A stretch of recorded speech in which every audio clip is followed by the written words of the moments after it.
highly performant blockchain networks can claim 5 years of uninterrupted uptime. In fact, depending on how you define highly performant, I'm pretty sure EOS is the only such network that will be able to make that claim in just a few weeks. So we've put together a little something for the community to celebrate and remember some of our best EOS moments of the last 5 years. And we'll get back into that in just a bit, right after I wrap up this intro. So thanks for joining, everyone. My name is Stephane. I'm one of the co-founders of EOS Nation. We're currently top-ranked block producer on EOS and other Antelope chains like Wax. And I'm happy and honored to be your host for today. So thanks, everyone, for joining on Discord. What are we at? 40 people on Discord, more on YouTube, Twitter, Facebook, wherever you're tuning in. Thanks for tuning in. Thanks for being part of the EOS community. We want to hear from you. This Fireside Chat is for the community, and we love it when the community asks us questions, leave some comments, whether it's on the voice chat here on Discord on stage with me, or through the text chats on whatever platform you're watching us on. Leave some comments, leave some questions, and join the conversation. Share some pictures, like some great fire logs that Yana just shared in the chat. Share those, spam those emojis, and yeah, let's have a good show. So EOS moments, 5 years of battle-tested blockchain tech. If you haven't seen it yet, this is a promotion that my team has been working on in collaboration with the ENF, of course. Shared the link here in the chat. We're talking the history of EOS is one of performance, community, and resilience. And in the next couple of weeks, we want to highlight a lot of the great moments that the EOS community has had. There's been some rough ones. Can't completely ignore those and not acknowledge them, but there's been some pretty amazing ones as well. And those are the ones we want to focus on today and as we lead up to the 5-year anniversary.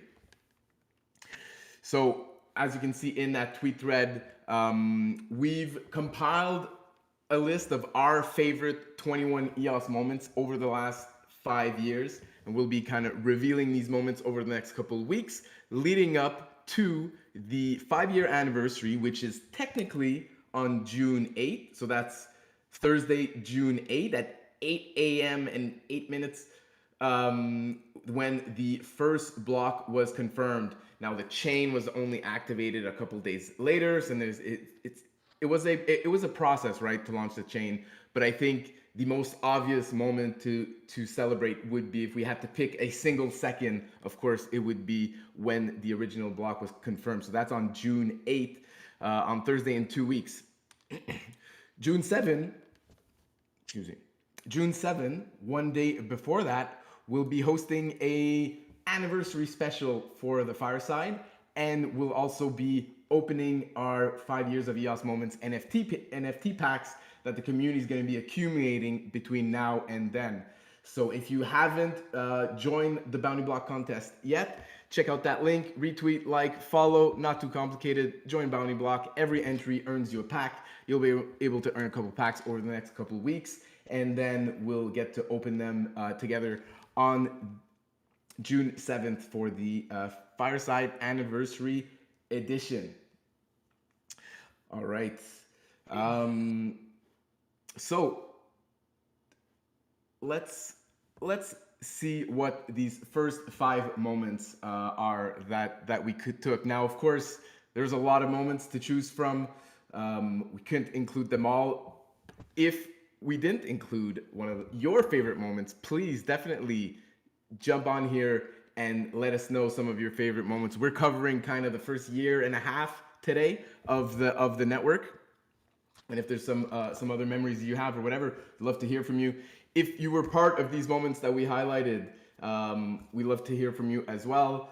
And also, yeah, so jump on stage with me for the conversation. Leave your messages in the text chat, or even fill out a form if you want to potentially be included in some of this 5-year anniversary content that we're working on. So I'm going to share the link below. I'm going to share it a couple more times during the show as well. So yeah, we want to hear from you guys. All right, I'm seeing that the pop bot is not activated. Let me go activate that real quick. I think Sam is on it now. So we're good for that. All right. 5 years of EOS moments. First moments, of course, Genesis block, June 8th, like I said.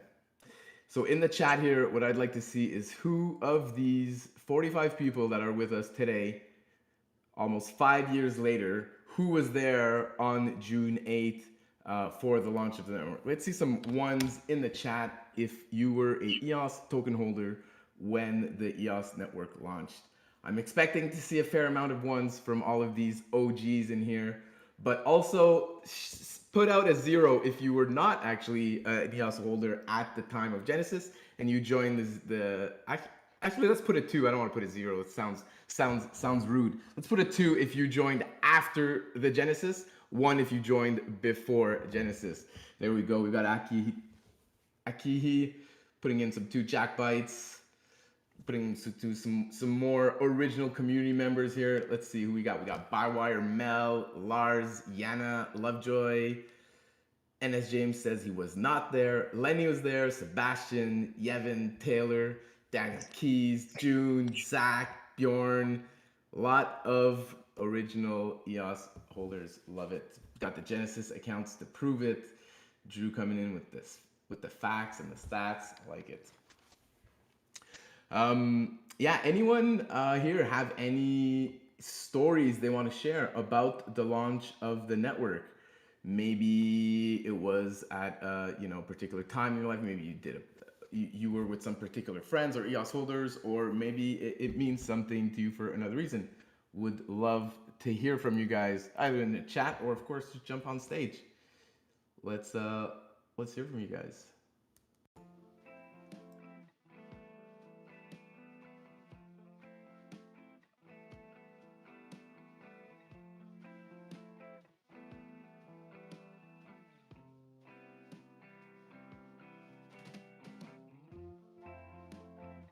I'm very happy to share my thoughts and feelings about these moments. I've been here since, I think, September 2016 when I started purchasing EOS for the first time.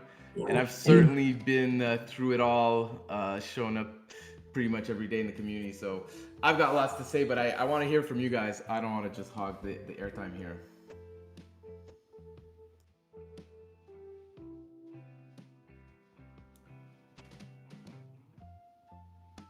Well, this is Lars. If you want, I can tell one. Absolutely, I want to. So, let's say you can hear me, right? Yeah, we can hear you. Okay, so Lovejoy and my friend Mark Bailey sort of got me into all of like blockchain. I'd say 2016 through Steemit, and it was more or less like that, which was sort of what eventually led me to getting into EOS. And I was like just such a maxi for it, like when it was still just a rumor. And I at the time, like, I mean, when the first token distribution began and everything, I think US users were pretty much locked out of that. So I just remember having like some Steam that I had to more or less like convert to Ethereum. And I remember this is my earliest memory of like really, really getting deep into the weeds with where EOS was going to be going. I remember sending like a large amount to like a smart contract to get ERC20s. Like, and I remember having to run a VPN, and I remember having to, I was convinced, I was like, I'm never going to see this again. Like all this money is going to be gone forever. And yeah, because I mean, at the time, I think the work through or the process to do that, to claim like these ERC20s to be part of that first token distribution was pretty much just like random Reddit threads. And then like little like smart contract addresses that like really seemed super shady and like it wasn't going to really happen. But it worked, actually. It worked. And I remember when that first token distribution, that was like for, and still this day, actually, I'm really proud to be on that first like zero distribution. And like one day in my nerdy retirement age, I'm going to like print that off the chain and off a Block Explorer and just kind of have that up on the wall frame that I was like a part of that first zero distribution. Very cool, very cool. Thanks for sharing there, Lars. And as James shared in the chat, would love for you to join us on stage if you can, and as James. Hello, hello. Hello, hello. I think it's I was obviously there for the launch. I was trying to find it. There's a picture of us in that house in San Francisco where like everybody is drinking and having beers and wine because there was the go no go call and it was a go. Like I'm stuck at the table trying to merge in commits for we had like a clone repository from the EOS mainnet that we had to like merge all of the original governance documents into and the configurations and all that stuff. And like we hadn't really done any of it. Nathan, I'm searching. I know I have that picture somewhere. I can't find it anywhere, but there was a lot of really good people that were there from the initial launch. A lot of the BPs were there. A lot of the early community members were there. And in general, that whole Tulip conference was a really exciting experience for EOS.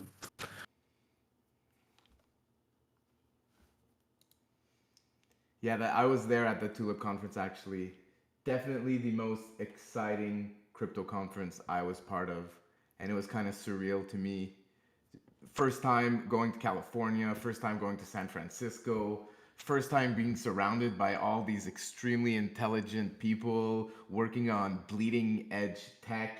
And yeah, I felt in awe of all of these people, and not just the people there in San Francisco, but also, of course, around the world that were coordinating. Um, you mentioned the go or no go call. I think I was at the conference for one of those calls, and I was in a room with a bunch of other people, and I just remember feeling how epic that moment was, surrounded by all these people that had so much hope for the future and a new way of doing things and building things. And yeah, definitely, Tulip Conference was pretty awesome. So there was a whole bunch of us in that Airbnb, and a lot of them were the BPs. So when that call was happening, they just put it up on the big TV and like aimed the camera at the room that we were all sitting in. So it was a really interesting. It kind of felt like some NASA dashboard where you saw all these other people trying to coordinate this launch, and then you were in some kind of like battle station with. It was just a really, really interesting display of people coming together to do something which they thought was incredible.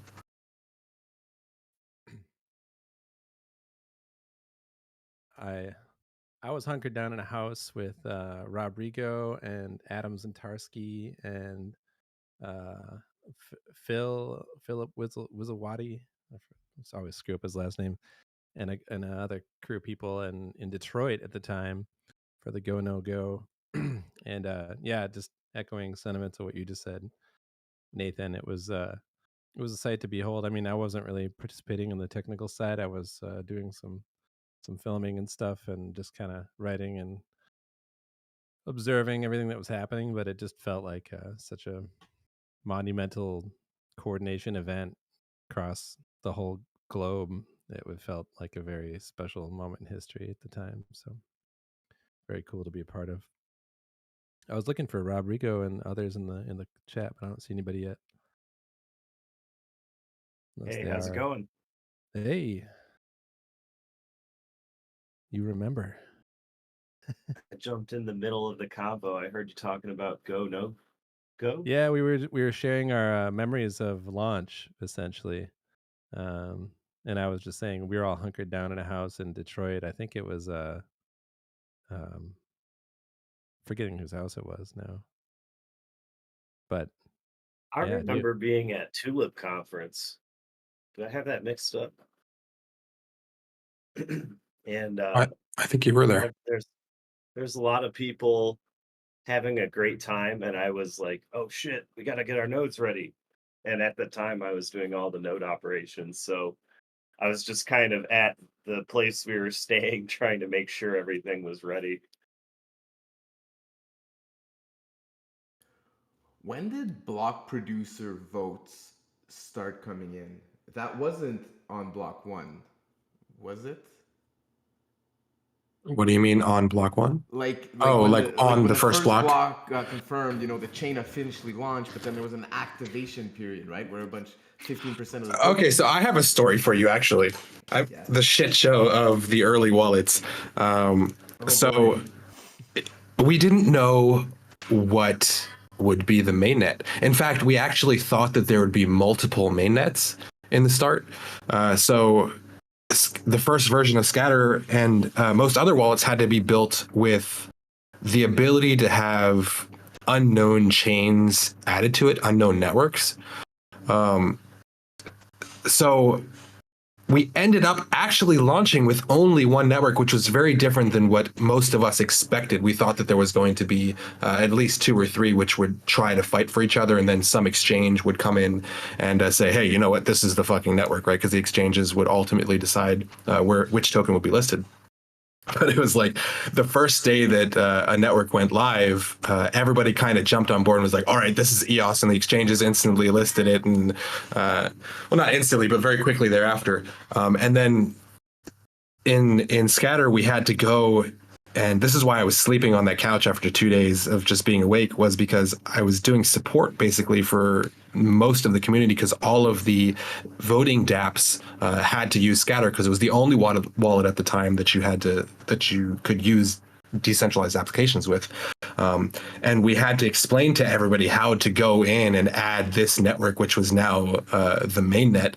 We were doing like patch launches or patch fixes to try to add the network manually, but it wasn't installing for everybody because Chrome extensions need time to be verified, and it was crazy. And I think there was like 20,000 people in the EOS group just all ready to get online and vote and like put their word down on who should be the BPs. And that whole voting process was, I think, something that nobody had really seen in Web3 or blockchains in general at that point. So it was also very novel.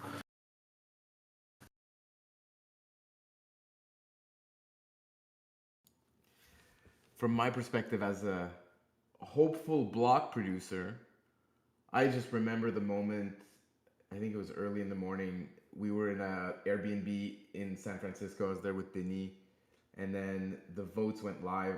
I think it was after activation. I'm not sure, but I just remember wondering, like, are we gonna have a shot as EOS Nation to be, a top block producer, or do we have no shots? And we had been working up for 3 months, basically full time up until then, to try to get the word out of our team, our project, our vision, kind of what we wanted to see. And we had no idea if people would actually vote for us or not. And that was the first time that we got, market feedback to see if what we were saying and doing out there resonated with people.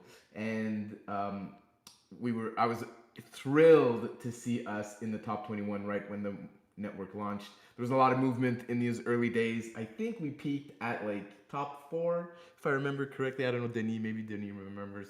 I took a screenshot, and then we got bumped out of the top 21 fairly soon after that, and it's been anyways. But yeah, that moment for me is probably one of my most memorable from the launch. And then the other one was the go or no go vote leading up to there, with all of these BPs on their laptops in that same room at the Tulip conference. That was the other. And then the club later on that night, I remember having a pretty good time there, but those memories are pretty vague.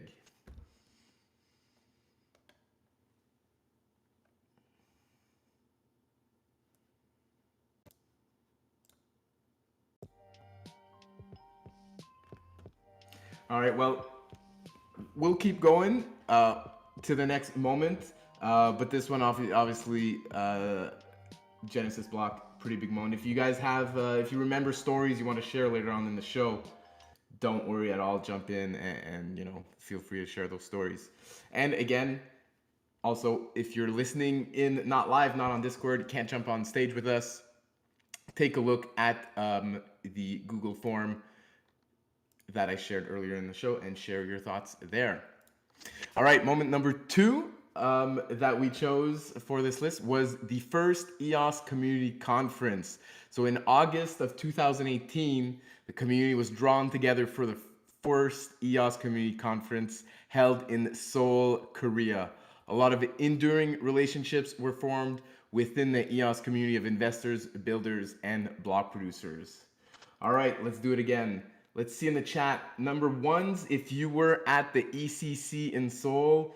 0 if you were not. I was not there.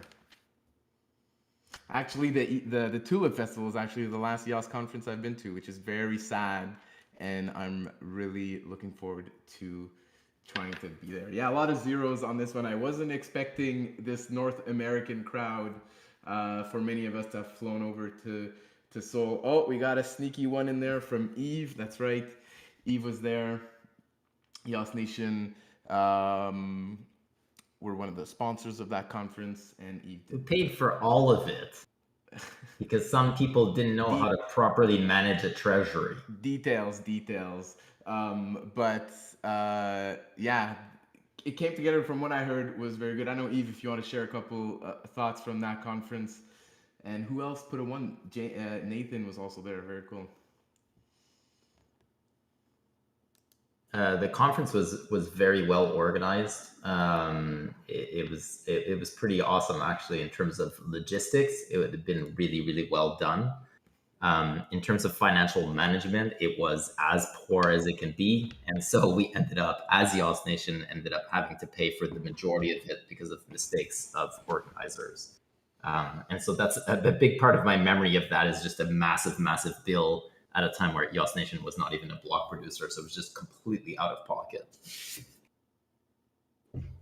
Yes, but a lot of great relationships were formed at that time, and I think it was critical that this happened. And it's kind of impressive, actually, that it happened only 2 months after launch.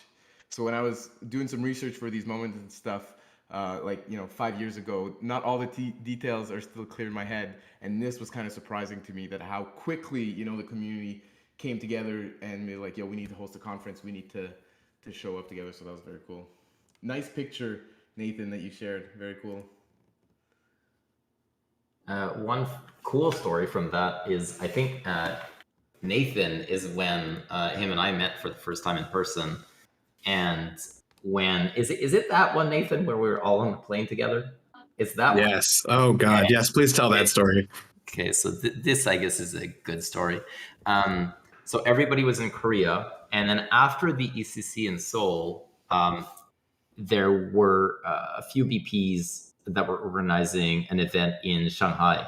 And so the majority of people that were in Seoul obviously were going to head to Shanghai afterwards. And at this time of year, it was typhoon season, and it just happened to be that when everybody was scheduled to depart Seoul to go to Shanghai within a very short period of time, I think it was 1 or 2 days, there was a typhoon. And so all flights, or typhoon heading on the way. And so you knew this in advance. And so a bunch of flights were preemptively being canceled. And because everybody was going to the same event, essentially everybody rebooked on flights in order to be able to make it to Shanghai before all flights were canceled.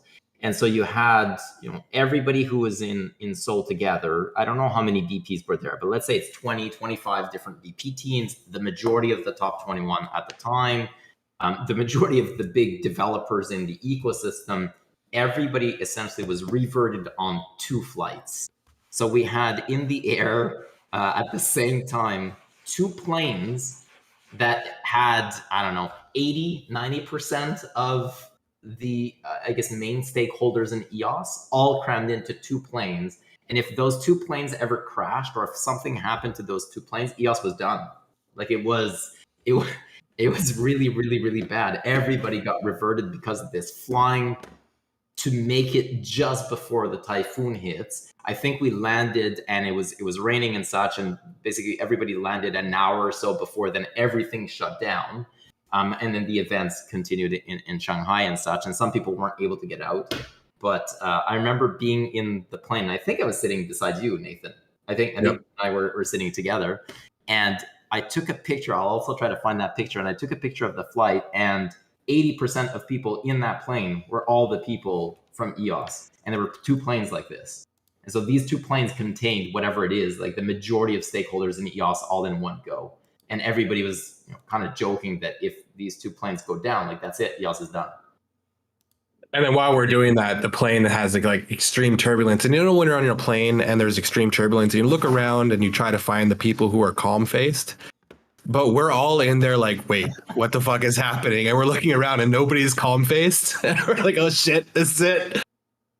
And then once we landed in Shanghai, I remember that we had a dinner that was organized. And during the dinner, the top 21 BPs were pulled out because there was an issue on chain. And so everybody's phone started ringing. There was essentially, I believe, a level 0 bug that had been found. And that is, if I'm not mistaken, that is when the chain, the only time ever that the chain shut down for, I think it was 3 hours or something like that. And those BPs were all at a dinner together. Everybody was at a dinner together. We had maybe 200 or 300 people. The top 21 were pulled aside. They were briefed, I believe, by engineers at Block One that this bug had been found. It had been submitted by, I think, through the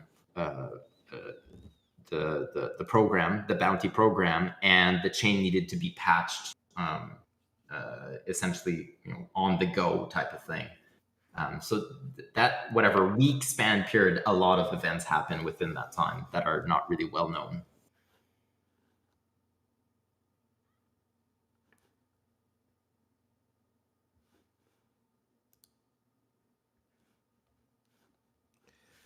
All right. Our third moment here in November 2018. So again, just a couple months after the EOS Community Conference, the Community Constitution was signed. So after many months of debate, consensus was reached within the network, and the EOS user agreement was signed into effect by the leading block producers.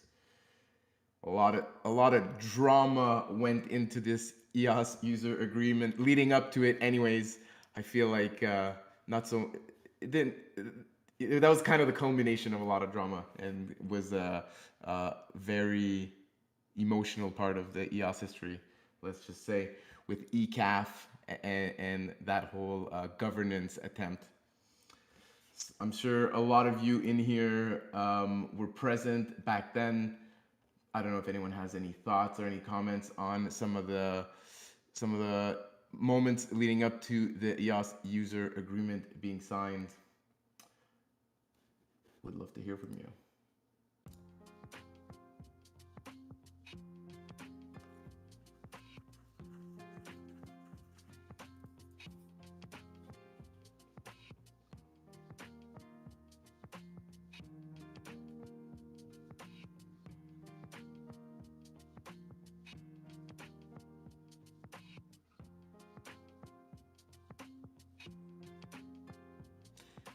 All right, so that was that's the Community Constitution. Moment number 4, the EOS torch. That was a fun one. So in March 2018, now we're about 6 months later. This was a fun on-chain community building activity, and I'm very curious to see how many people in this chat were actually part of the torch relay that was created. So we created this torch token, and we were just passing it around from community member to community member.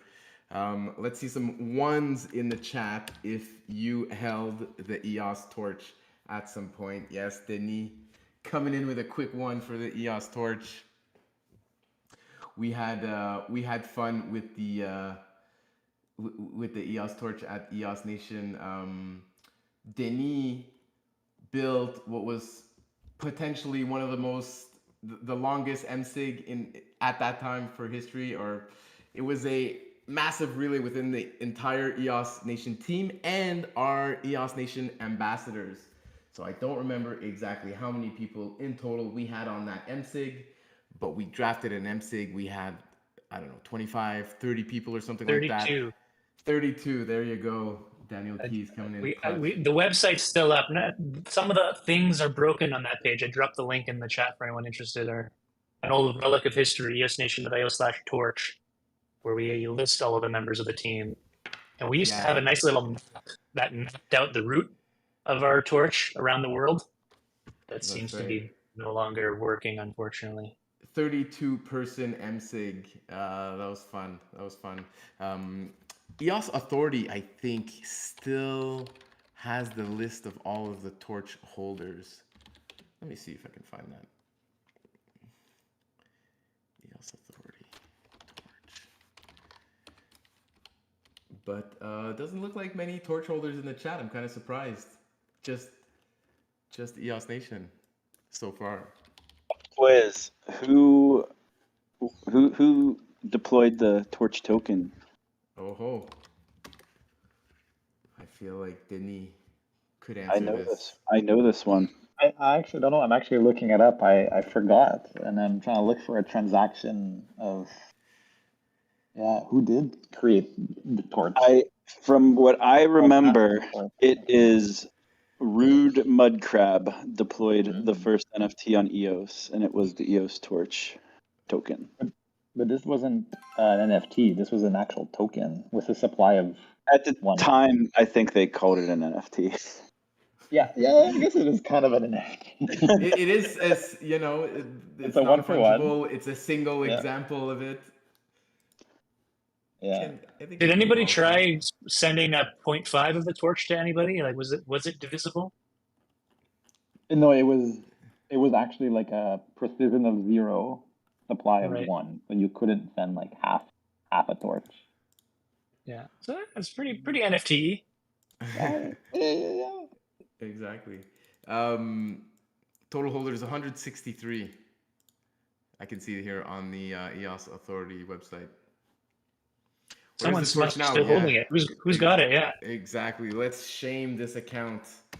This Genesis account, GU2TSM. Pass the torch. Pass the torch. Let's revive it 4 years later. November 3rd is when the torch stalled and stopped being the before last account was Pass the Torch. But yeah, some Genesis holder is holding a long forgotten torch in his account.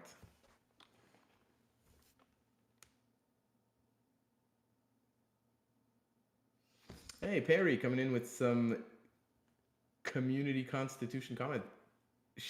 What was that all about, Perry? Jump on stage here with us for a second.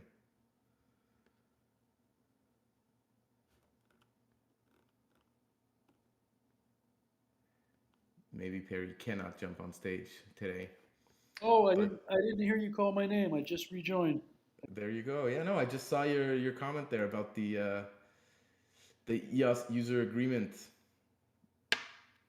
Yeah, I remember compiling and aggregating everybody's ideas, and I thought there's so many great ideas here. Why don't I synthesize it and distill it down into one, and maybe add some of my own? So that's what you see is an article that I wrote, but way back then when we were discussing that. To go back on one of your comments about the launch, what I remember just being absolutely fascinated. I wasn't part of the actual technical launch. I was an observer at that time, but definitely an investor. And what I remember is just the wonderful feeling seeing people from all around the world with such different lives and different places coming together and doing this. It was a great feeling, and of course we all know that didn't last very long. The other thing I remember was the disco ball and the disco music that followed all of that, and the nerdiness of it all. So those were pleasant memories of mine of those, and they seem like forever ago, but they were just 5 years ago. So thanks, Stephane. Very cool. Thanks, Perry, for jumping on. I'm not surprised that you wrote a nice blog post here about the Constitution way back then. Seems like you've been pretty consistent over the year in your areas of interest. That's exactly right. I've been focused on it, and now we're working on Eden on EOS and Eden Fractal, and it's a long road. The quest continues. The quest continues. Exactly. Exactly. Yeah, and I'm very happy that some people are continuing that quest. Personally, it's not one of the areas that excites me the most about blockchain or EOS, etc. But I know it's very important, and we need all sorts of people in here to make this community great. So, got lots of cool comments here in the chat. Lovejoy wondering if we could hear him or if we're just all ignoring him. No, we couldn't hear you, Lovejoy. Zack found an EOS Torch Twitter account. Oh my, I totally forgot about this. There you go. Automated EOS Torch account. Very cool. And I found the MSIG for the EOS Nation Pass the Torch. So there's 34 signatures. This must be the biggest MSIG because there wasn't really much MSIGs happening 4 years ago. But there's every single person that has signed, and in the transaction, every 2 minutes, it deferred a transaction. They would pass the torch, wait 2 minutes, pass the torch, wait 2 minutes, pass the torch, wait 2 minutes, and everybody was pre-approved for the it's one big giant transaction. Oh, quite. Very cool, very cool. And yeah, this was part of the point of the EOS Torch, was kind of to flex the easy usability, the performance, and the possibilities of EOS. And we got Denis here to flex his MSIG muscle on that one. Torch. You can hear me now, can't you? Now we can hear you, Lovejoy. Welcome to the Fireside. What have you been telling us for the past 30 minutes? I can't tell you now, but I had to say the magic word torch in order to get back in. I just there figured you it go. out. But let's throw it back to the other topics, Lovejoy. If you had stuff you wanted to share, or did the moment pass? Yeah, we're down. No, I just wrote it in chat because I was wondering the location of the torch now. I want it to keep moving. We need exactly right. We should try to find this person. Keep the torch, revive the torch. That's for the great. 5th anniversary. Yeah.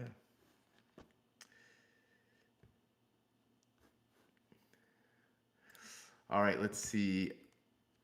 What is our next moment here?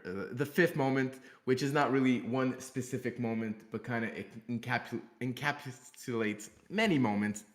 We called it the Scholars, and starting in 2018 and continuing to this day, offline and online hackathons give our EOS blockchain scholars the opportunity to meet up, collaborate, and build together.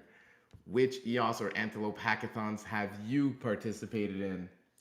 So let's see some ones in the chat if you've ever participated to at least one EOS or Antelope hackathon. And then let's see some names of the hackathons that you participated.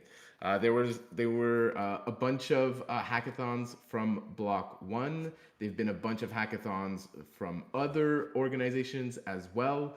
I remember the DApp network had a hackathon. The DACathons were pretty popular. A bunch of those happened. Lately, there was the EVM Ideathon. There's the Upland hackathon that's going on right now in partnership with the ENF.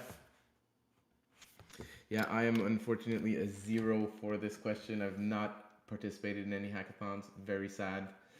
We got Lovejoy, we got NS James, Daniel Keys, Lars, Jack Bites. Daniel Keys says he went to the San Francisco event. He's still got the swag to prove it.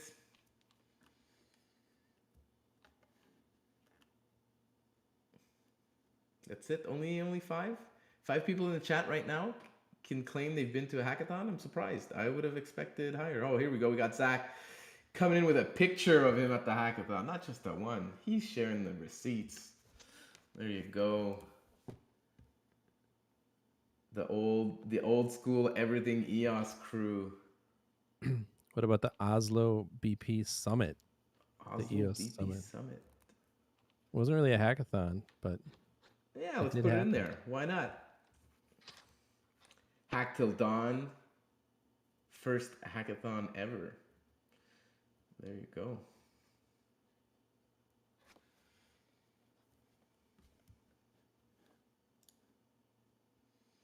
Any fun hackathon stories anyone want to share with us? It's the only time I ever got money from Block One.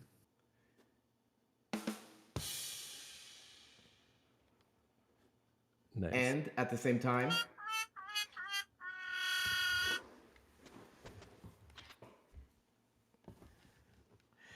so speaking of that, speaking of the only time Nathan James, one of the top contributors in the ecosystem, ever got money from Block One, maybe we can move on to our next topic,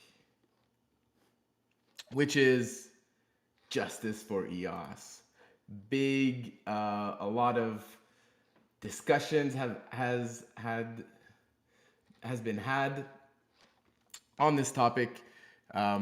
Real quickly, for those who aren't sure what I'm talking about, Yves Larose, a couple of days ago, the CEO and founder of the EOS Network Foundation, published an open letter stating that the EOS network should take action against Block One.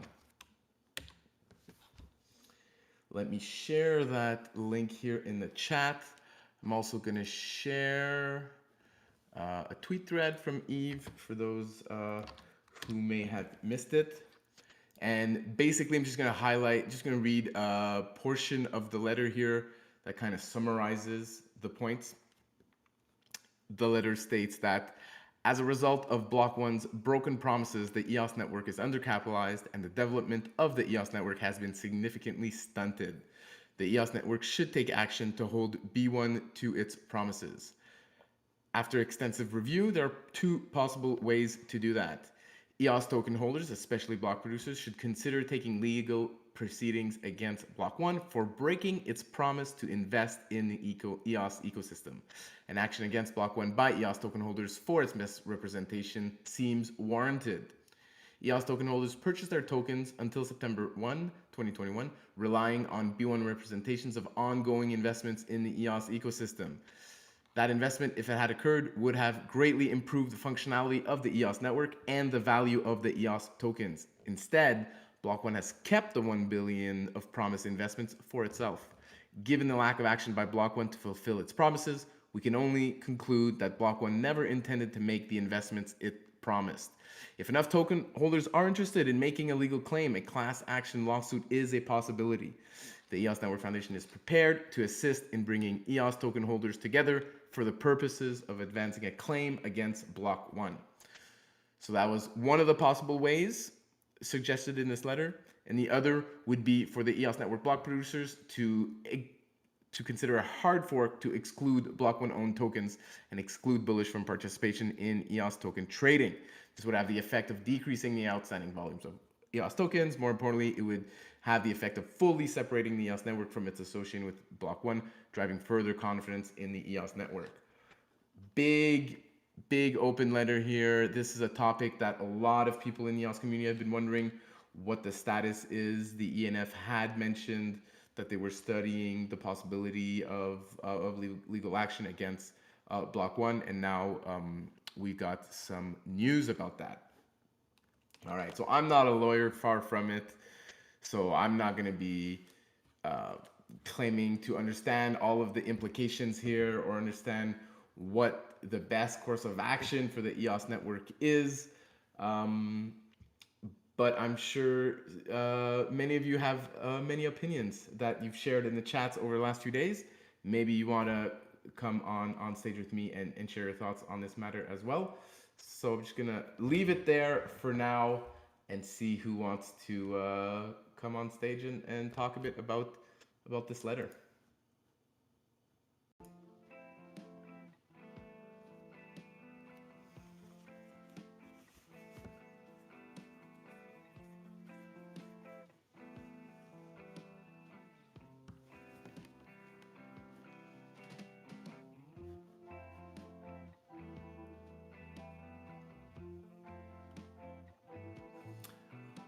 right. How about some ones in the chat? If you think there should be some sort of legal action taken against Block One, may not be in the exact form that was mentioned here in the letter, but yeah, let's see some ones in the chat if you are for legal action in some way, or 0 if you are against legal action and you think that it's not in the best interest of the EOS network to pursue legal action. I have a question, Stephane. We've got a 3 coming in from Morrow. Well done, Morrow. Yes, Perry. I'm not surprised to hear from you. Yeah, Let's see what you have to say. I'm curious.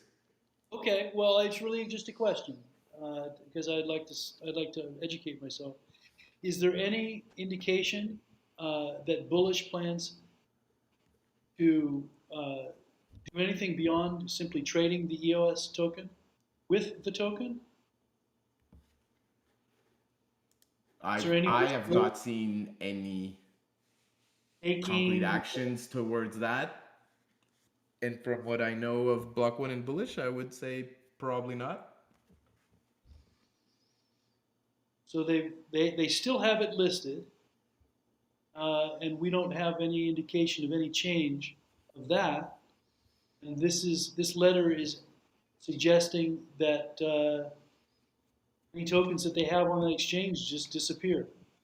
Do I have that right?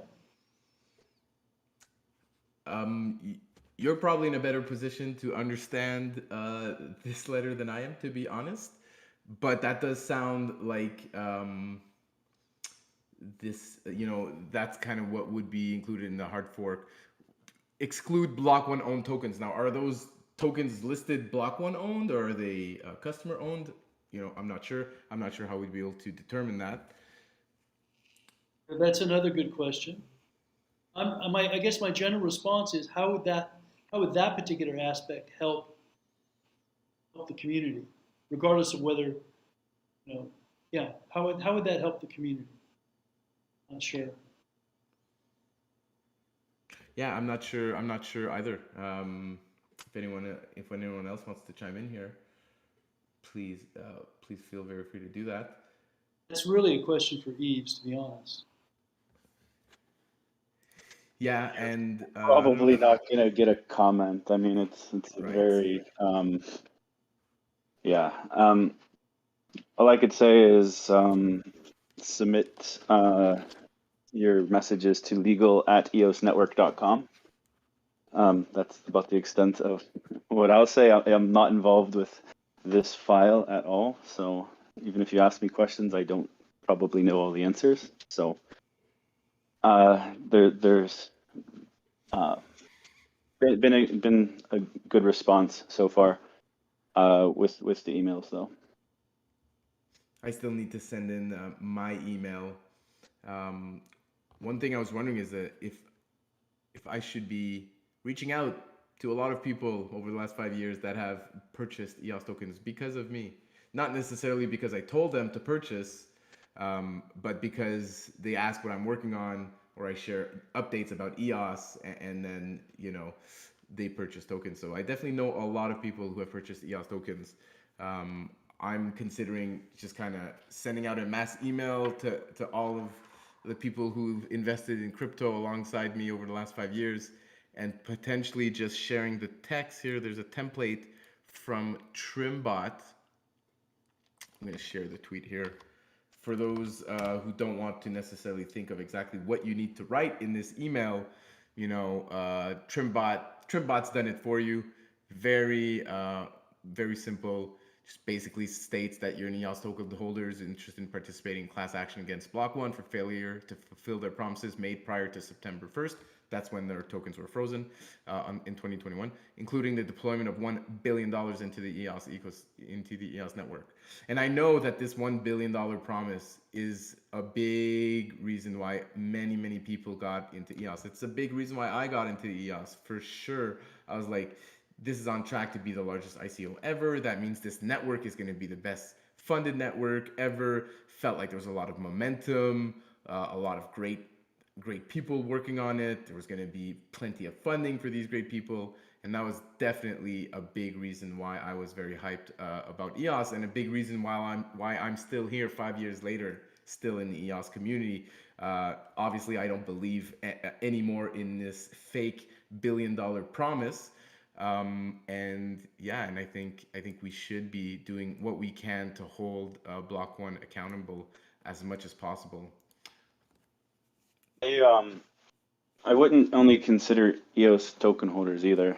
I mean, anyone who invested time, money, man hours into the promises of maintaining EOSIO, for example. So private enterprise, people that built out the infrastructure for enterprise consulting businesses, for example, or deployed their own versions of EOSIO chains, for example, and invested hundreds of thousands or millions of dollars into those projects based on certain promises.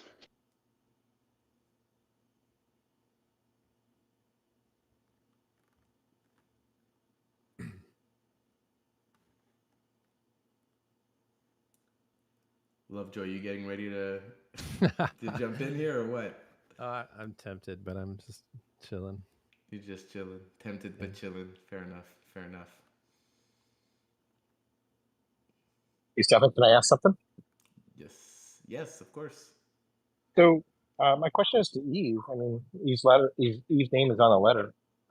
Why now? What prompted the letter?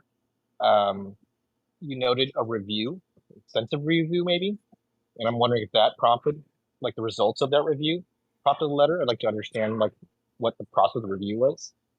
I'd also like to understand what happened with 4 billion DAO. Is that kind of related to the decision to publish the letter as CEO of the ENF? So just a few questions there, pointed to Yves because your name's on the letter, if you're able to respond.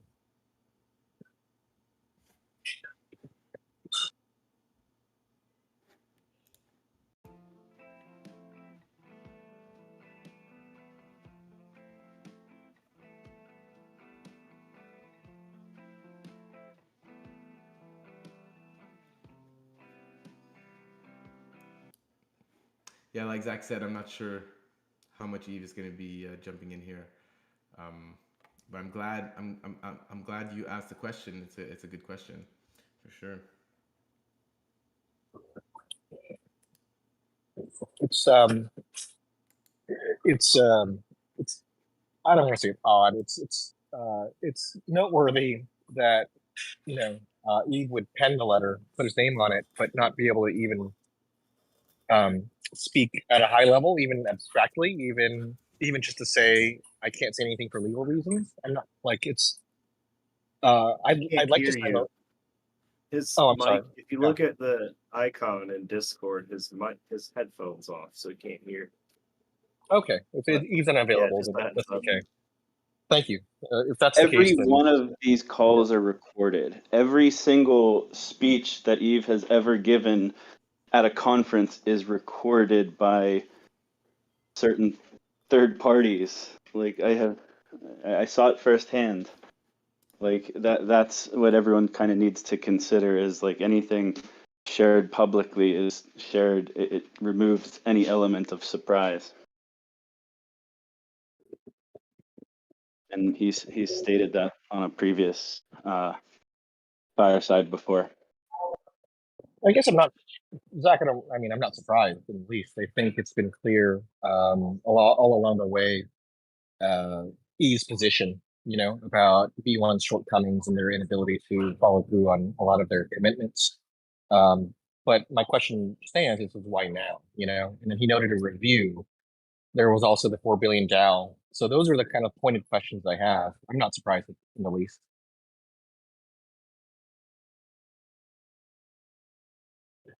But if he's not on the call effectively, then I guess the question to him is, hopefully he can address it maybe if he listens afterwards, or if the question gets to him through another channel, if he can address it some other way.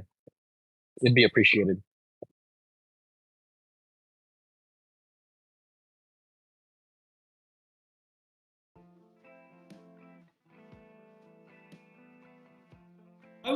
I would appeal to Yves as as a samurai, as the bearded samurai. The discipline of the samurai is based in part on the martial art of Aikido. And in Aikido, there is the principle of using the energy of your enemy to your advantage. I would ask him to consider using the energy of Bullish to our advantage. I'm not sure if this is the right move. Thank you.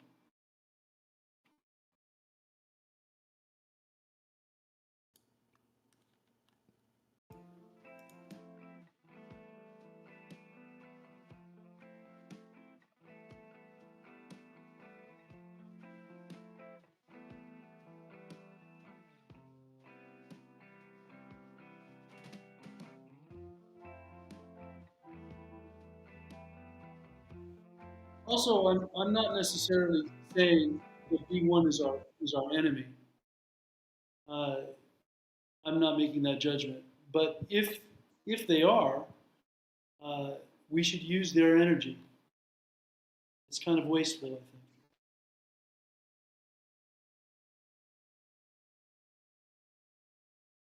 I don't think they need to suck up too much energy. Obviously, this is a talking point for this week because everything's kind of been revitalized with the letter over the weekend.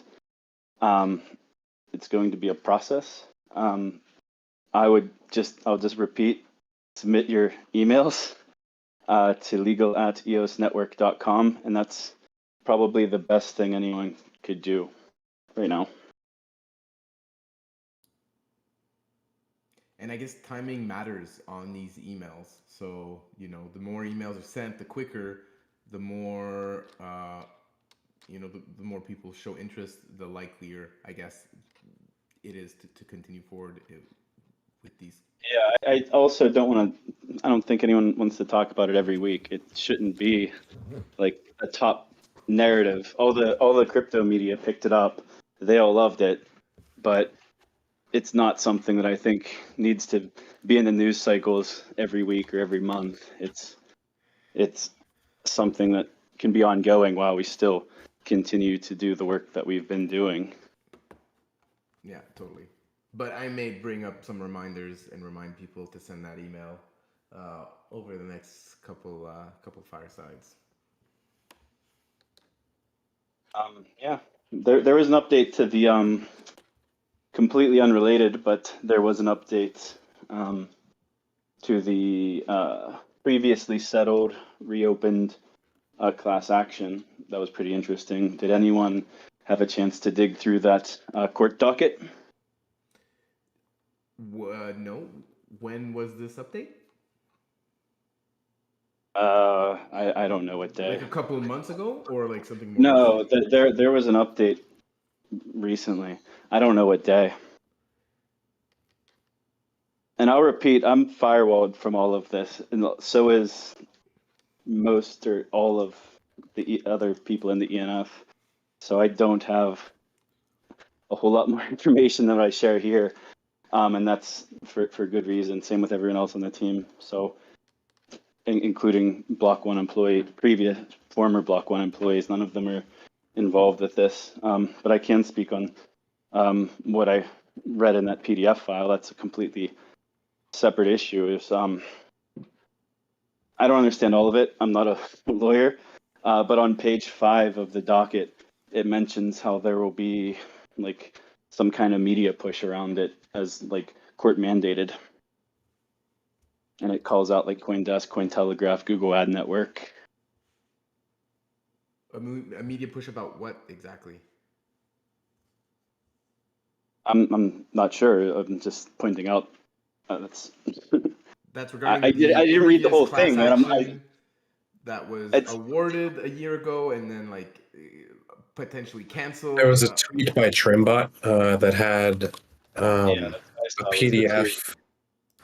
I was talking about whether I think if I recall correctly, he was talking about whether a judge would accept or deny the settlement.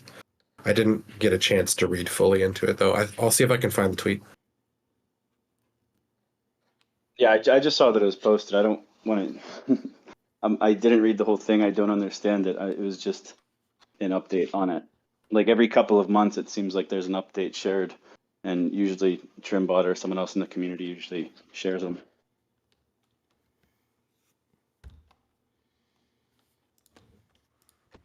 Definitely some interesting tweets from Trimbot. I tried to get him on the show for everyone. He was not available today. Maybe he comes on another show. If you talk to Trimbot, send him a message. Tell him we want to hear from him on this topic, potentially on another Fireside.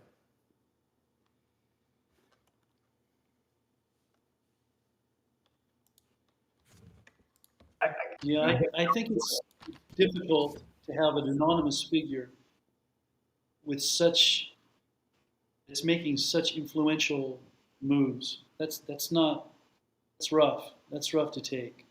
We need people. I mean, Yves has the right to do what he's doing, whether I disagree with it or not, or other people agree or not. But an anonymous figure, that's hard. Yeah, it's a valid criticism towards these anon accounts for sure. But on the other side, there's some very legit reasons why you'd want to stay anon if you're attacking very rich companies, kind of like Block One. Well, he's not just attacking Block One. He's bumping and dumping in Telegram. Let's be honest.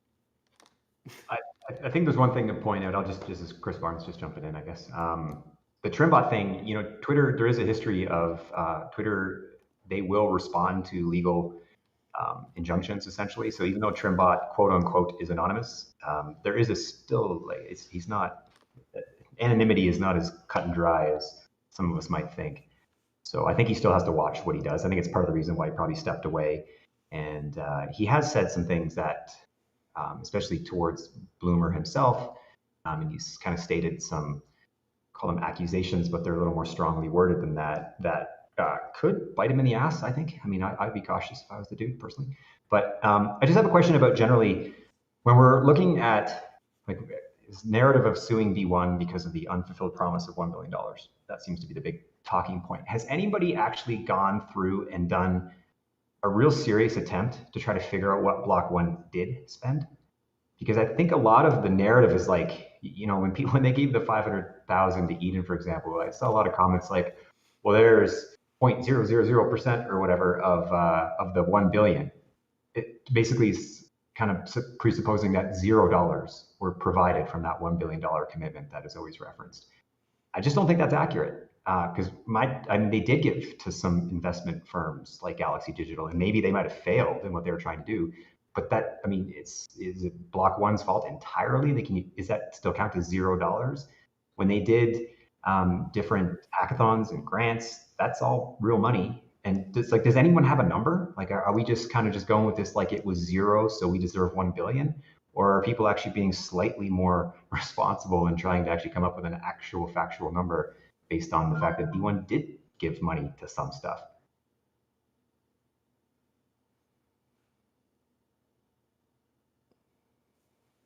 It's a good question. I wonder how much it did amount to, and I bet if there is a class action lawsuit, they will put their accountants to work as fast as possible to produce that number. But I'm not sure if anyone that has information is privy to that information.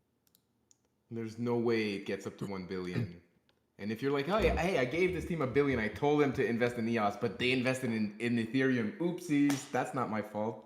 I doubt, They can invest in EOS though, Stephane, you know that. It's the minute B1 explicitly only directed energy towards one single application of the EOSIO software stack, they turn EOS into a security. Right? So I'm confused by what the community wants. It's like, and even part of this actual thing that's being put forward, these are all steps that turns EOS into a security. Do people realize the risk that you're taking with these types of actions? Because it's not just one-sided. There is another angle to this that I feel like people's greed and anger are getting the better of themselves. And there's another side to this story that I feel like folks are not, they're not hearing because no one's telling it. Because the moment you try to tell it, guys like me, you get shit on nonstop. So I'll stop talking. I'll say something right now, but generally I'm just staying out of it because I don't agree. I think y'all are gonna fuck EOS up hard, more so than you might get a couple dollars from B1. Which I mean, again, I don't think you're. Oh, good luck, I guess, but it's. I think there's some missing information here, and people are being a little bit one-sided in their assumptions about what's going on.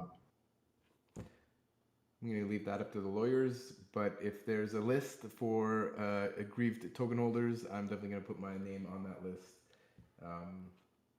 because I personally don't think it's right what they did, and I'd like to see that wrong being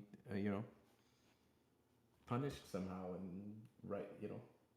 If I try to put myself in the mind of a B1 lawyer for the purposes of understanding the validity of the case, I would ask, I would say, oh, we got an echo.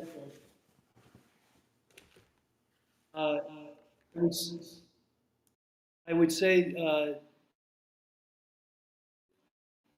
ENF, how can you complain when you've turned EOS community, or you've turned EOS into an EVM? Yes, we gave all this money to Ethereum when we said we were going to give it to EOS, but you guys turned around and created an EVM as the primary feature of the community. How can you complain about us? That's what I would be going to my mind, and that would be going into the ear of the judge once he understood it.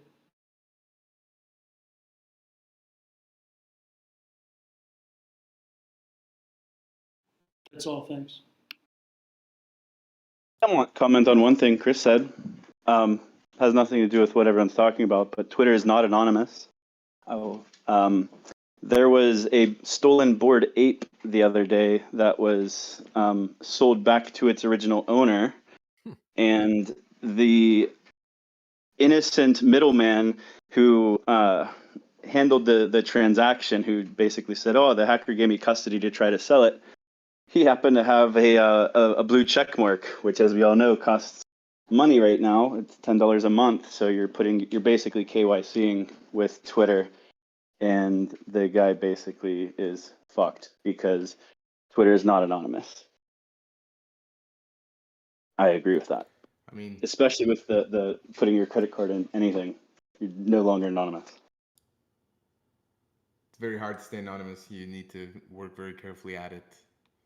Best to just assume it's not anonymous.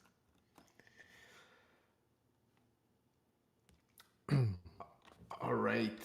Are we ready to move on to some other topics? Still got a couple nice ones to cover before the end of the show. But I don't want to rush people if there's still people who want to talk about this. I want to give you credit, Stephane, for addressing hard topics. Thank you.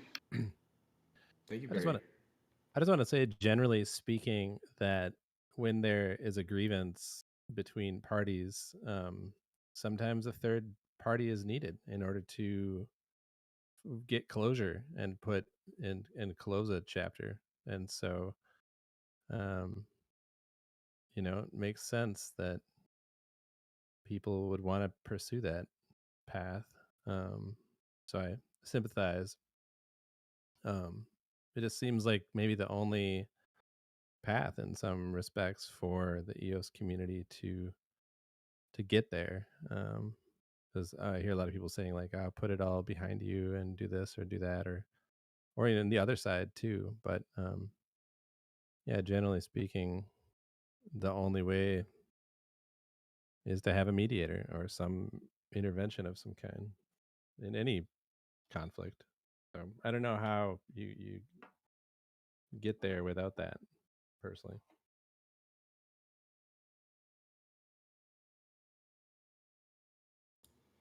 Very reasonable comment from the very reasonable Lovejoy. Hey, that's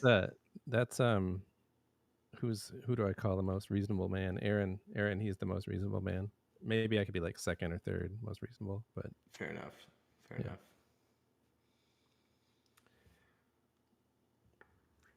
We're gonna talk about the Binance AMA next week. Is that on the agenda? Yeah, that's on the agenda. We can talk about it now if you want. Let me pull Yeah. up the tweet here. Binance tweeted, was this today? Anyways, this was just announced not too long ago. It was announced yesterday. Yves is going to be doing another Binance AMA on May 31st at 12 p.m. UTC. That is 8 a.m. Eastern. And as always, these EOS AMAs, there's 1,000 EOS in prizes to be won if you ask questions. If your question is picked, there's always a ton of people in these. It's kind of crazy how many comments and questions scroll through these AMAs. And of course, it's a great opportunity for EOS to gain more exposure in the wider crypto community. Oh, but there's more. Oh, but there's So there's also another Learn to Earn campaign coming. I think probably tomorrow. That announcement should come out from Binance. So essentially the same thing we did a couple of months ago, where you read about EOS on the profile page and watch the video, and basically from that information you should be able to find the answers to some new questions about EOS. And there is a 2 EOS reward for anyone who completes that, and those EOS are rewarded under a 150-day staking duration. And the last time that we ran this program, it was very, very successful. So Binance's user base is so big, everyone's KYC'd. So there's really, it's a whole different set of people that'll be taking the quiz because their user base is in the millions. So just for reference, how successful the last quiz was, I'll read you some statistics from February. So when we did the last Learn and Earn campaign in Binance AMA, on the EOS profile page, which is where you got to go to get your answers for the quiz, there were 800,000 unique viewers who viewed that page. So almost 1 million impressions on the page to read about EOS. 25.5 thousand people actually took the quiz. And because they had a staking incentive program going on at that same time, there was a 71.86% increase in staking by user count. By token amount, there was a 21% increase in staking on Binance. That means locking up your EOS. And in dollar value, there was a 25.18% increase in staked dollar value using the Binance staking. They have different time frames that you could stake for different APRs.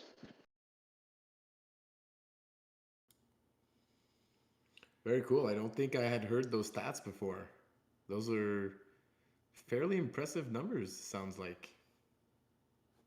Yeah, and the AMA itself, I think the last one got 32,000 views on the video, and around 26,000 were watching it live. And once again, most of those users are logging into the live stream. They don't do it on YouTube. They do it on their own video platform because they could do airdrops and all kinds of incentives during the live stream. And all of those users are KYC'd. All of those people are real users. They're not bots. That's literally 25,000 people, maybe a little bit less because not everyone's logged in, but we know a high percentage of them are logged in to their Binance accounts. Very cool, very cool. When we were at Consensus, we met with a lot of the other exchanges, and they run similar programs. I can't say that they're all as successful and as large as Binance, but there will be more opportunities for Learn to Earn and AMAs through other exchange partners. So there you have it. New Binance AMA and new Learn to Earn opportunities. There you go. All right, before Nathan has to go, I'd like to invite him on stage to talk a bit about some videos that he's posted. Nathan, are you still around? I am still around. There you go. So yeah, take the mic and talk to us a bit about what you're doing out here on social media. Sure. So I think last week I released 2 videos. They are aimed at EVM, so getting started with hard hat, basically, learning how to compile, test, and deploy contracts. And then also, I can't even remember what the other one was. But basically, what we're trying to do here is we're starting to focus more on video tutorials. Yeah, thank you. It's verifying your smart contracts. We're trying to focus more on video tutorials and courses on the Learn portal, which has been lacking some love for a while.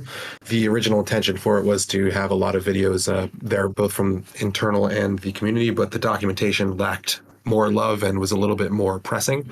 So we focused all of our efforts on that. But now that the documentation has reached a threshold of content that I'm happy with, we're going to start focusing more on video. We're not going to stop doing any written content, but we're going to be putting a lot more resources, or a lot of our resources, towards video, which is something that we hadn't had a chance to do in the past. In general, we're focusing a lot on EOS EVM. Right now, there's a lot of material on the internet about EVMs and developing on EVMs, but none of them mention EOS, which is a little problematic. We want to make sure that EOS is a possible path for developers trying to learn Solidity development in general, since Solidity development is the most widely known blockchain development stack in the world. We want to be able to catch some of that. So we'll be flooding the internet with written and video guides on the subject, as much as we possibly can, of course. And a lot of that will be very similar to other content that's already out there for other EVMs. So there's going to be some basics. There's going to be things that already exist so that we can take advantage of high-ranking keywords. But some of it will also be things that, of course, you can only really do on EOS. So things that require high speeds, low costs, etc. So we're trying to tackle it from a bunch of different avenues. The real thing that we want to do here is make sure that people see faces. They have another way for learning to develop on EOS. There's a widely known fact that people learn in different ways. Of course, not everybody learns from documentation. I, for instance, actually really don't like to go through documentation. I prefer to go through code or watch videos. So we're trying to capture more of the ways that people can learn and focus our efforts there. All right, thanks for that update. Sounds like a great idea. You produce some really nice, high-quality videos and speak well and in a clear manner. So I think that's really good. I do have a call to the public. So the Learn portal, learn.eosnetwork.com, is not just for things that are produced from the ENF. There are other courses there from others. There's one for Pomelo, for instance. We want this to be a discovery mechanism. We don't want this just to be things that we do internally. Anybody who's creating educational content, especially the stuff that's targeting developers, if you reach out to me and just show me where the videos are, I will help you create a course for it that we can put onto the Learn portal. We're also starting to take other courses from people. There's Hashlips, for instance, on YouTube, who is a larger Ethereum or EVM Solidity contract developer, and we're going to start creating courses from that and others like him, and using those to also put educational content onto this Learn portal, which services the EOS community as well as just Web3 in general. So we're trying to not only make this a place for EOS developers, but use it to funnel in people from outside of our ecosystem into EOS.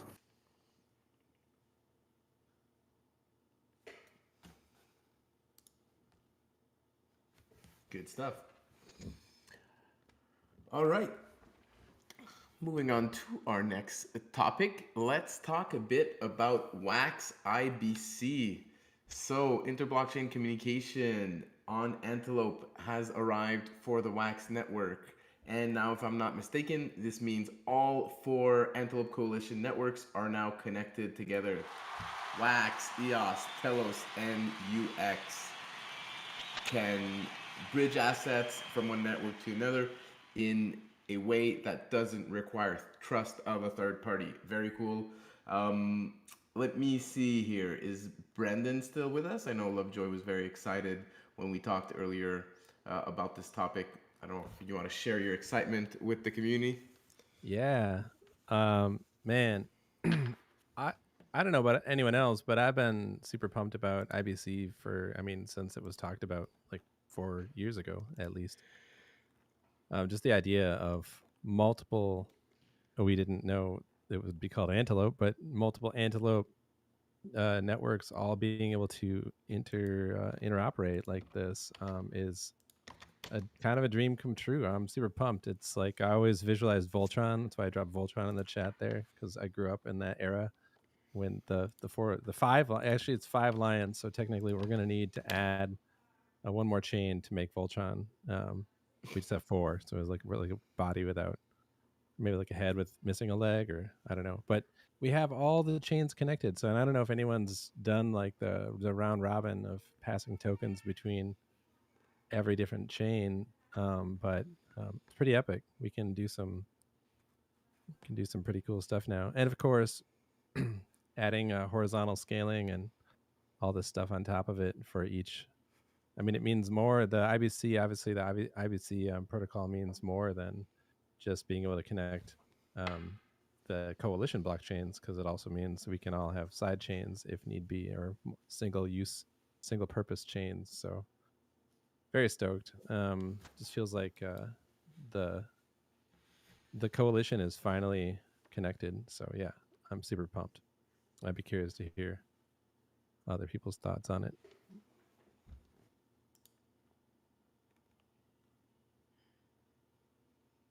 And yeah, form Voltron.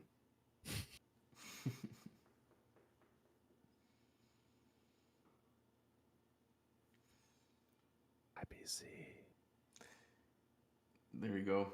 So IBC connecting Wax to EOS and the other networks. Very cool. All right, actually, let's see. Is Bishop still around? Patiently waiting for me to introduce the the latest EOS Respect election results that happened maybe week before last or last week. I just want to say one more thing before Bishop jumps in. I just want to say, like, congratulations to everybody that made IBC possible, because if you think about this too, the other thing that's really exciting about this is that this wasn't like, this was theorized from the beginning, but it wasn't really planned. You know, I mean, it was a long time coming, and it kind of happened organically through a lot of struggle to make this possible. So it wasn't just like pre-scripted, like laid out from the beginning. Much like the foundation, it was kind of organically formed after a really long, arduous journey. So big props to all the engineers and everybody that worked really hard on that, because it was not an easy accomplishment. Yeah, and it's a good point you bring up. IBC was one of the things that got me very excited about EOS, and this possibility of having a bunch of Antelope chains all connected together, you know, was definitely something that had me very excited all the way back in late 2017. Took a bit longer than I thought it would for this to come to fruition, but very cool that, yeah, a lot of talented engineers came together over the last, I don't know, year and a half, 2 years to make this happen. So very cool. And now I look forward to seeing how these dApps will integrate this into all their dApps. Yeah, and shout out, of course, to Guillaume and the UX team, and the coalition itself. If it wasn't for the coalition having been formed to begin with, like, this would have never come about. We would have just been 4 separate chains going 4 separate ways with a disjointed code base. Now we have a code base that is unified, and everyone's able to contribute back to that same code base. So this is Yeah, I think it represents much more than just sending tokens from one chain to another. So Yeah, absolutely. And maybe now the incentives are more aligned for all of these four chains to work together, whereas maybe that alignment was kind of missing before, which may have led to some, competition between the chains, let's just say. absolutely. And we'll be talking a bit more about this unification of the chains later on in the show when we talk about Pomelo Season 6 with the Telos pool that's involved. But before we get to that, I want to invite Bishop onto the stage to share with us, EOS Respect and the results of the recent election. Yes, hello everyone.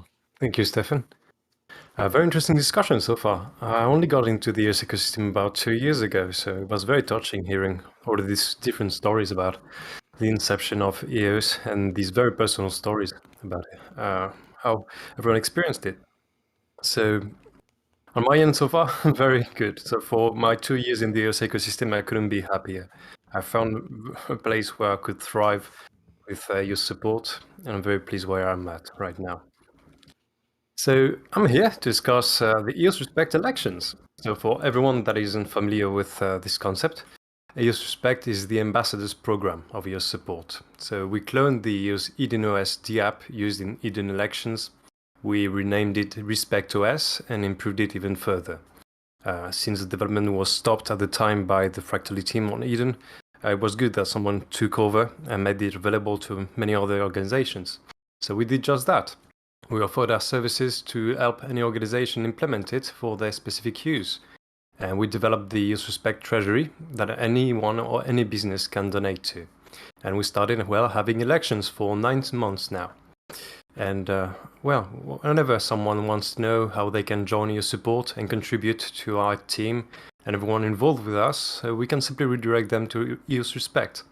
So from there, they have a reliable way to collaborate with other community members, add their value to the EOS ecosystem in any way they want, and direct the EOS Respect funds to what matters most to them, as recognized, of course, by the participants in the elections when electing delegates. So people find consensus on whether someone that just joined a month ago or 2 months ago has contributed value to the EOS ecosystem, and if recognized, they simply get compensated for the value they bring.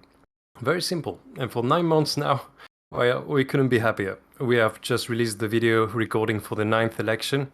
It's about an hour and a half. And you can see there all the discussions that took place, the consensus in the breakout rooms, everything just like in Eden is public for everyone to see. And so for our new delegates this time around, we have 5 of them. And those are Andres Palma, so shout out to him, and to EOS Mexico. He's the leader and creator of EOS Mexico. And he has just joined also EOS Synergy, which is another decentralized organization that we launched at EOS Support that is specifically targeted at content creators. So Andres Palmar has joined EOS Respect to, again, receive funding for 50% of funding he received was for the creation of a logo for EOS Mexico, and the other 50% was to promote the organization and its events. After that, we have Thian, which is a member of EOS Audit and has helped a lot writing the reports that everyone in the community so far has been able to enjoy and look at to know more about the projects that we have in the EOS ecosystem and see how transparent they are about the updates they bring to the community. So on his side, he promised to use 20% of the funding as payment for the expenses of his own project, which is Genki, and the other 35% to donate to Pomelo Season 6 affiliated projects of EOS support. After that, the rest will go to EOS Synergy, EOS Audit, and EOS Learn and Earn, another decentralized community that we launched specifically targeted at educational content creators. After that, we have Evgeny from the Russian community of EOS, and he pledged to give away his funds to EOS Synergy, EOS Audit as well, and Pomelo grants affiliated with EOS support. After that, we have Haza, which is another member of EOS Synergy. He has launched his own show for the African community to showcase everything that happens in the EOS ecosystem, to do education about the Web3. I highly invite you all to go check out the EOS Mexico shows and Haza with EOS Pulse.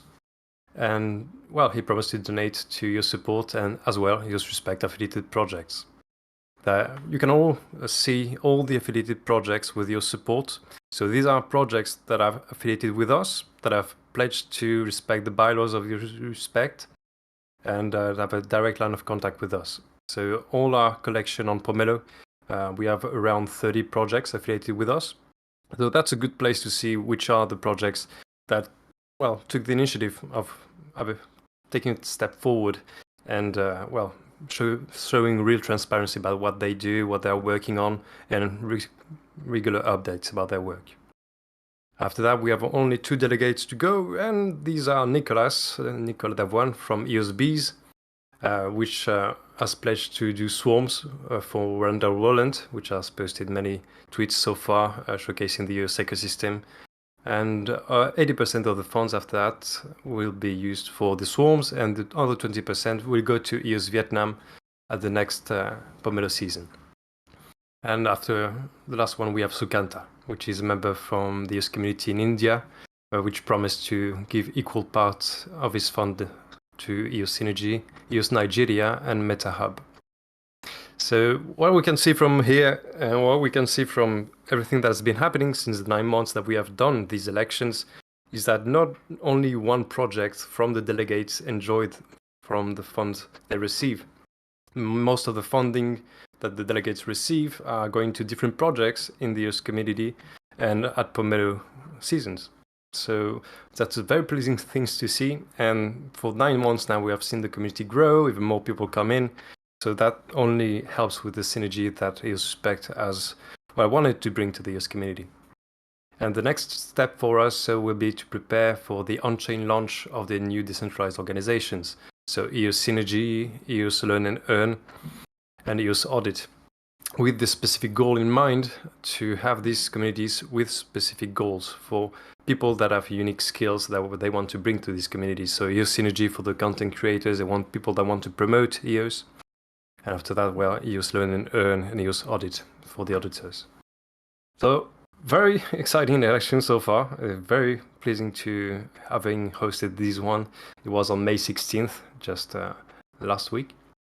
And so I highly invite anyone that wants to join these elections, that wants to bring value in any way they want to the EOS ecosystem, to contact us at EOS Support and on our website.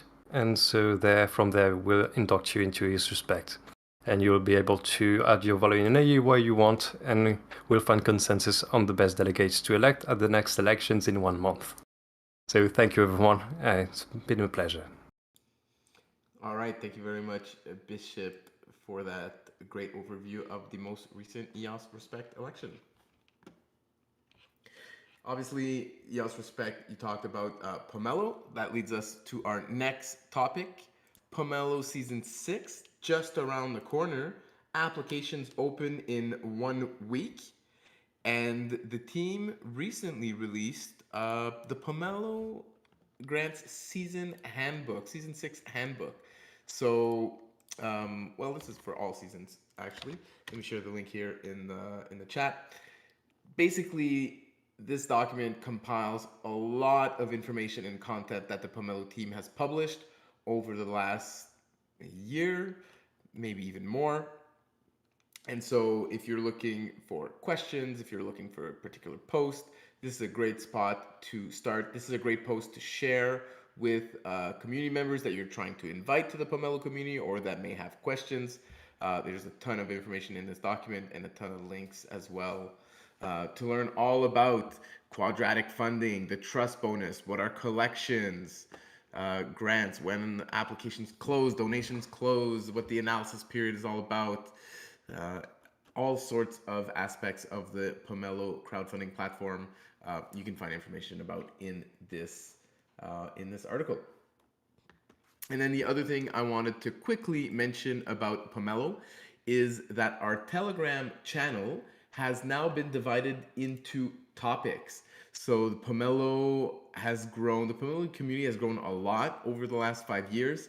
There's more and more features now. There's, of course, this season, new matching partners. There's a variety of different pools. So there's a lot of topics to cover when you want to discuss Pomelo. So we thought that separating our Telegram channel into various topics would help structure those discussions and help people, find the information they're looking for quickly.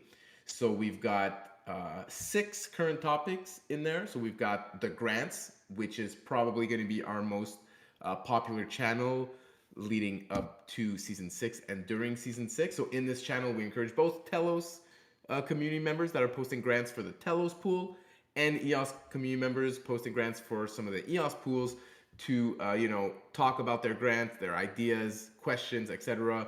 Anything that has to do with grants can be done in that topic, and hopefully this will lead to some more cross pollination between EOS and Telos. Now that the incentives for both of these communities are stronger and stronger aligned together, we thought this would make sense. Of course, let us know what you think of these topics. We want to make sure they're adapted to the community.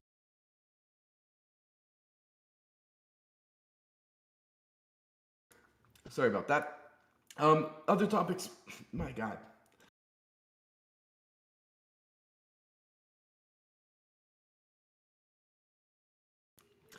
All right, found the glass of water. I don't think I'm dying anymore. Other topics, we have bounties. Of course, bounties on Pomelo are not yet released, but they will be soon enough. And so if you have any questions or if we have any announcements about that, that's where we'll be sharing that. Shill and share allows you to shill your grants and share the progress of your grants. Bugs and abuse is where we want you guys to report any suspicious activity from community members, maybe from grants, report bugs on the platform. All that kind of stuff can be done in that channel. And then we got facts and support. And then, of course, we archive the old channel so that people who do want to look at the past history can do that there.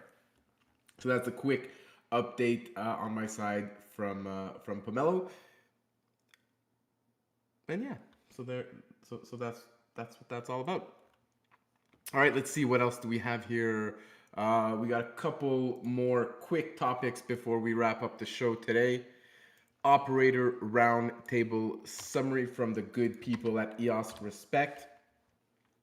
These operator roundtable meetings happen 3 times a week, 3 times a month now, I think. And these summaries come out once every 2 weeks. So if you're wondering what's going on in the world of EOS node operators, you can check that out. Some news about CDT 4.0. They're talking about Dune patches and elite patches released, that type of stuff. You can find that information in that report. All right, what's going on in the chats? A lot of Autobot pictures. Daniel Keys linking to our Pomelo channel. Thank you, Daniel, for that. There we go. And then final topic of the day, real quickly, just wanted to mention Spark Week in Upland. So if you're an Upland player, make sure to get in there this week and earn more Spark than usual. All right, that's gonna wrap up the topics I had planned. So at this point, of course, we're gonna open it up to the community. If you guys have other topics you wanted to talk about, updates from your projects, questions for one of the 66 people currently in here, or even off-topic stuff, crypto news, macroeconomic news, what you had for lunch, whatever it is, now's the time to talk about it.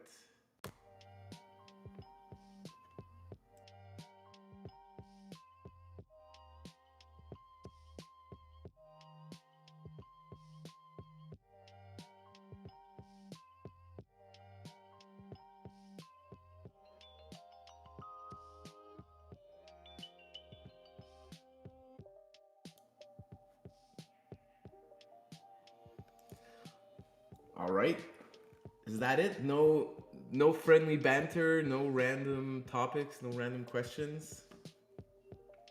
Feels like that's the first time that happens. What did you have for lunch today, Steph?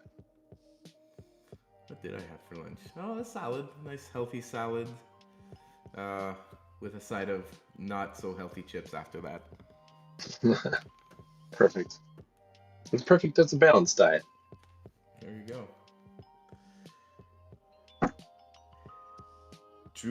Drew asks, what happens to crypto if the U.S. defaults?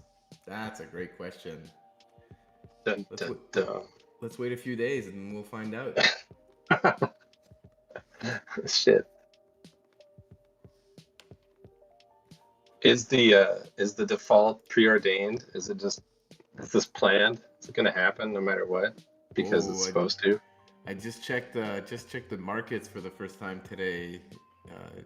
Not just crypto, but all markets getting hammered, or not hammered, but everything's down from all of the stocks that I'm tracking. Sounds like this looming debt crisis is starting to have an impact.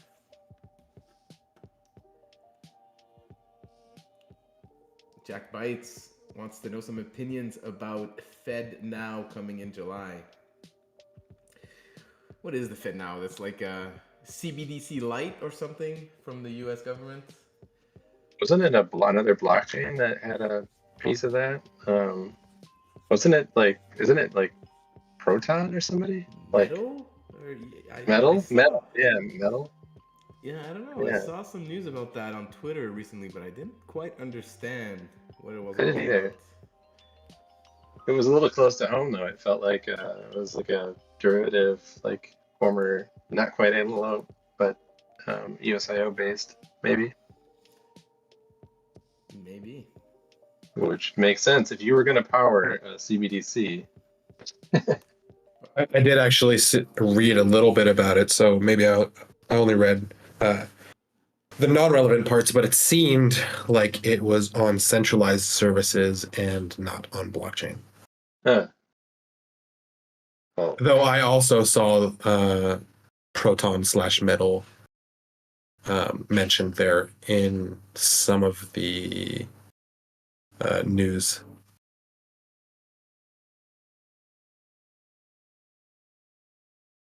It is sponsored by the Fed Reserve and all the banks have to adopt it, but it is tokenized, though, Jack Bites says.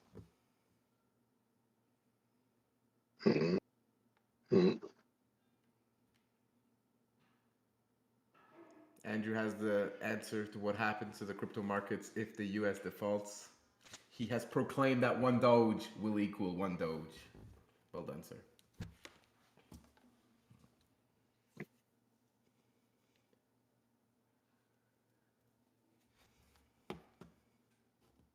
Ba-dum-bum.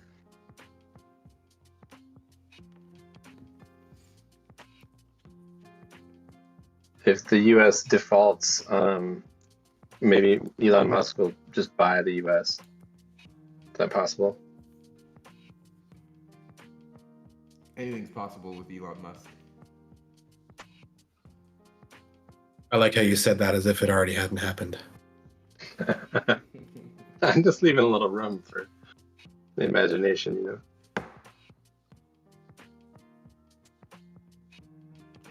I imagine if the US defaults, it's going to be bad for crypto prices in the short term, maybe good in the medium term,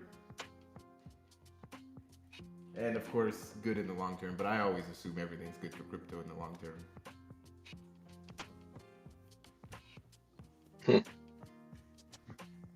Maybe it's just going to straight moon. Just straight moon. Once people realize these governments cannot be trusted with our monetary policy. Jack Byte says the US will not default. So buy it accordingly.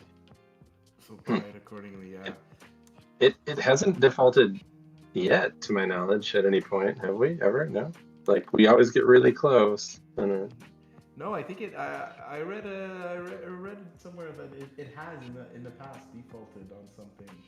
But I know that recent history is always this dance. Oh no, the debt ceiling. Oh no, and then they pass it.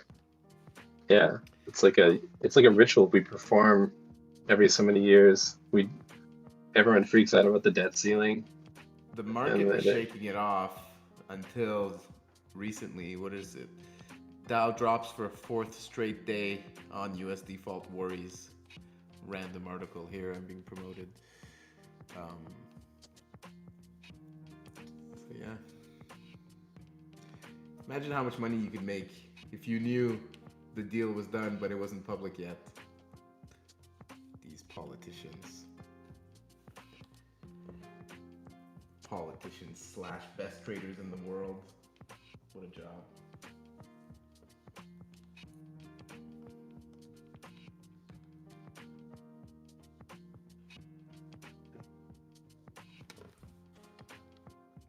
All part of the plan. Right.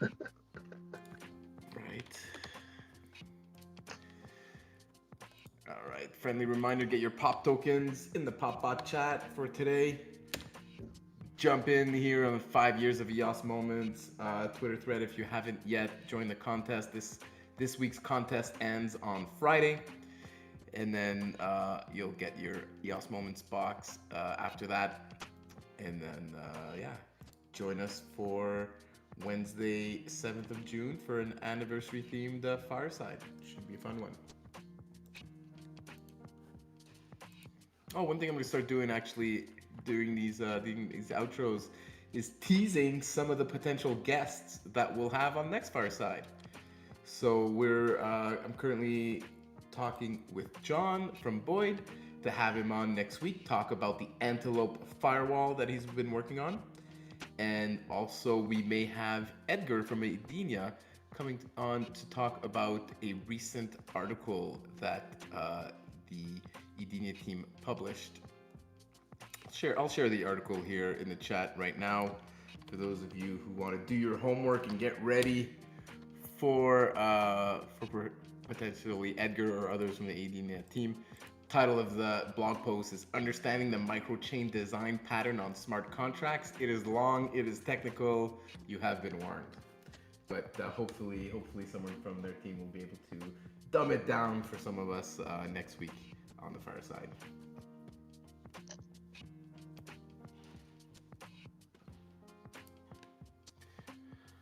All right, let's wrap it up there.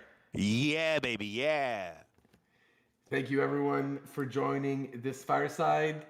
Look forward to doing it all over again next week. Hope you guys have a good week until then. And of course, let's go EOS! Go EOS! EOS.